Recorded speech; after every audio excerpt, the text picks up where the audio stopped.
राधे राधे। आप सभी का स्वागत है देवताओं की कहानी में। आज हम सब भगवती द्वारा महिषासुर, शुंभ निशुंभ और चंड मुंड का वध की कहानी सुनेंगे। तो आइए शुरू करते हैं।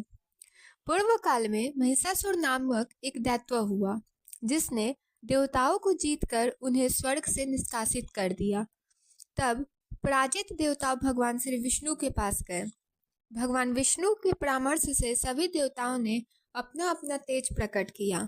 वही तेज पूंजीभूत होकर भगवती महिषामर्दिनी दुर्गा के रूप में प्रकट हुई। सभी देवताओं ने उन्हें अपने अपने अस्त्र शस्त्र समर्पित किए और उनसे महिषासुर का वध करने की प्रार्थना की। तब देवताओं के कष्ट निवारण हेतु भगवती युद्ध में महिषासुर का संहार किया। इसी प्रकार एक समय शुंभ निशुंभ नाम के दो अत्यंत शक्तिशाली दानव हुए। उन्होंने भी देवताओं का राज्य छीनकर उन्हें स्वर्ग से निष्कासित कर दिया। तब देवताओं की प्रार्थना पर भगवती प्रसन्न हो गई और बोली, आप लोग इस स्तुति का उद्देश्य बताइए। इसी बीच उनके शरीर रूपी केश से जगद्दग्धा कौशिकी देवी प्रकट हुई और वे बड़ी प्रसन्नता पूर्वक देवताओं से कहने लगी, हे सर्वश्रेष्ठ उत्तम स्वरूपनी, मैं आप लोगों की स्तुति से प्रसन्न हूँ, अतः आप लोग वर मांग लीजिए। तब देवी के ऐसा कहने पर देवताओं ने इस प्रकार वर मांगा। शुंभ नामक एक प्रसिद्ध दानव है तथा निशुंभ नाम वाला उसका एक लघु भ्राता है।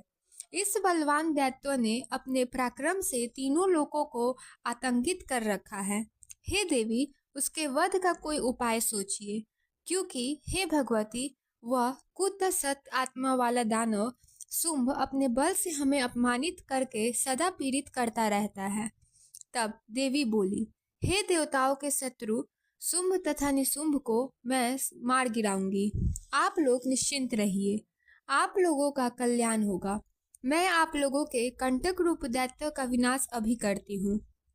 तब इंद्र सहित सभी देवताओं से ऐसा कहकर करुणामयी देवीश्वरी उन देवताओं को देखते देखते शीघ्र ही अंतर्ध्यान हो गई।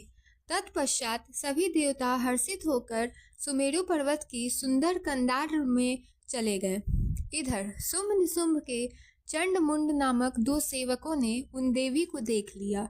तब उन दोनों चंड मुंड नाम वाले दानव सेवकों ने संपूर्ण लोकों को मोहित करने वाले स्वर्ग सुंदरी भगवती को देखकर अपने राजा शुंभ के पास आकर उससे कहा, हे देव, हे समस्त असुरों में श्रेष्ठ, हे रत्नों का भोग करने योग्य, हे मान प्रदान करने वाले, हे शत्रु दलन, हम दोनों ने अभी अभी एक आदित्य कामनी देखी है। उसके साथ भोग करने योग्य एकमात्र आप ही हैं। अतएव इसी समय सुंदर अंगों वाली उस स्त्री को ले आइए और सुखपूर्वक उसका भोग कीजिए।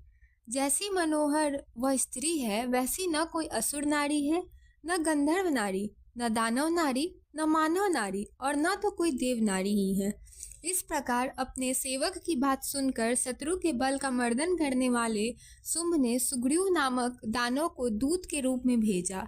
तब उस दूत ने तत्काल देवी के पास पहुंचकर शुंभ की जो बात थी उस वृतांता को आदर पूर्वक यथाविधि देवी से कह दिया। हे देवी, शुंभ नामक असुर तीनों लोकों के विजेता राजा हैं। सभी रत्न सामग्रियों का भोग करने वाले उस शुंभ का सभी देवता भी सम्मान करते हैं। उन्होंने कहा है कि हे देवी, मैं नित्य सभी रत्नों का उपभोग करने वाला हूँ, तुम भी रत्न स्वरूपा हो। अतएव हे सुलचने, मेरा वरण कर लो। समस्त देवताओं, असुरों तथा मनुष्य के पास जो जो रत्न थे वे सब इस समय मेरे पास है। अतएव हे सुभगे, कामजन्य रसों के द्वारा तुम मेरे साथ भोग करो। तब यह सब सुनने के बाद देवी बोली, हे दूत, तुम दैत्यराज शुंभ के लिए प्रियकर तथा सत्य बात कर रहे हो, किंतु मैंने पूर्व काल में जो प्रतिज्ञा की है वो अभी मिथ्या कैसे हो सकती है। हे दूत, मैंने जो प्रतिज्ञा की है उसे तुम सुनो। जो मेरा अभिमान चूर कर देगा, जो मेरे बल को निष्प्रभावी बना देगा तथा मेरे समान बलशाली होगा, वही मेरे साथ भोग करने का अधिकारी हो सकता है। अतएव वह अधूरा सुरपति मेरे इस प्रतिज्ञा को सत्य सिद्ध करके तत्काल मेरा पानी ग्रहण कर ले। इस लोक में ऐसा क्या है जिसे वह नहीं कर सकता। इसलिए हे महादूत, तुम जाओ और अपने स्वामी से आदर पूर्वक यह बात कहो।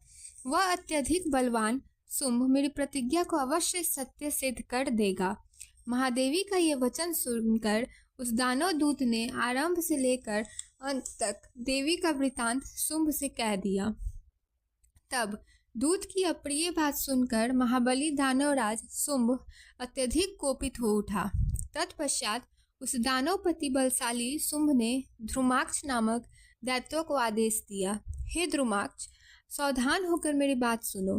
तुम उस दुष्टा को उसके केस पास पकड़कर मेरे पास शीघ्र ले आओ। अब तुम मेरे सामने से शीघ्र चले जाओ। ऐसा आदेश प्राप्त कर वह महाबली दैत्य ध्रुमलोचन 60,000 असुरों के साथ चल पड़ा और शीघ्र ही देवी के पास हिमालय पर्वत पर पहुंचकर उसने उच्च स्वर में देवी से कहा, हे कल्याणी, तुम शीघ्र ही महान पराक्रमी शुंभ नामक दैत्यपति का वरण कर लो और सभी प्रकार के सुख भोगो, अन्यथा तुम्हारे केस पकड़कर मैं तुम्हारे दैत्य राज के पास ले चलूंगा।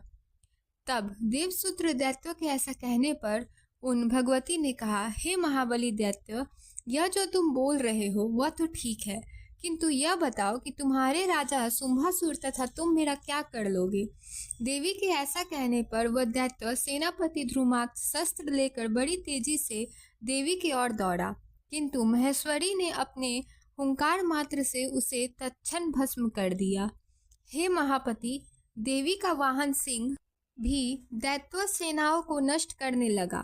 संपूर्ण सेना हाहाकार मचाती हुई बेसुध होकर दसों दिशाओं में तेजी से तितर बितर हो गई। दैत्यराज पराक्रमी शुंभ यह वृतांत सुनकर बड़ा कुपित हुआ और अत्यंत क्रोधपूर्वक उसकी भौहें टेढ़ी हो गई। उस प्रतापी दैत्यराज ने कोपाविष्ट होकर क्रमश चंडमुंड तथा रक्तबीज नामक दैत्यों को भेजा।